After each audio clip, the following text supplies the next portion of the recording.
नमस्कार, मी हरेश दत्तात्रय डोळस, naval dockyard मुंबईमध्ये सर्व्हिसला आहे आणि 16 जानेवारी 2026ला मला अस्वस्थ वाटायला लागलं घरी, म्हणून मी आपल्या कायझन हॉस्पिटलला आलो आणि यांच्या कार्डियक युनिटने माझ्यावर लगेच उपचार सुरू केले. पण काही वेळातच मला बेशुद्ध अवस्था प्राप्त झाली. हॉस्पिटलला आल्यानंतर त्या टीमने त्यांना ऑपरेट करायला सुरुवात केली होती. त्यानंतर 1 तासाभरातच लगेच त्यांना मोठा कार्डियक अरेस्ट आला आणि ते अचानक अस्वस्थ झाले.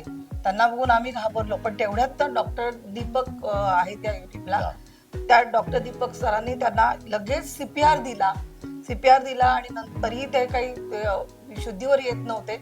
लगेच आम्हाला बाहेर काढलं आणि मग त्यांना शॉक ट्रीटमेंट सुरू केली. आम्ही खूप त्याचा विचार करत होतो, तेवढ्यात ते शुद्धीवर आल्याची आम्हाला सूचना मिळाली. आम्हाला खूप आनंद झाला.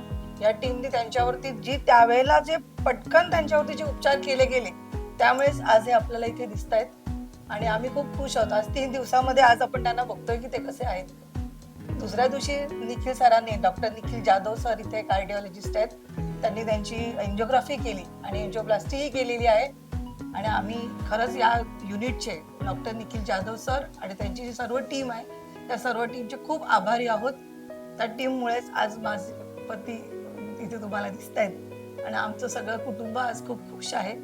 माझं असं म्हणणं आहे की जर कुणालाही खरंच कुठलाही कार्डियकचा प्रॉब्लेम असेल किंवा काय, तर नक्की कायझर हॉस्पिटलला भेट घ्यावी आणि त्यांच्याकडे उपचार करून घेऊ शकता, कारण 100% ची हमी आहे जे कायझर हॉस्पिटल आहे. नमस्कार.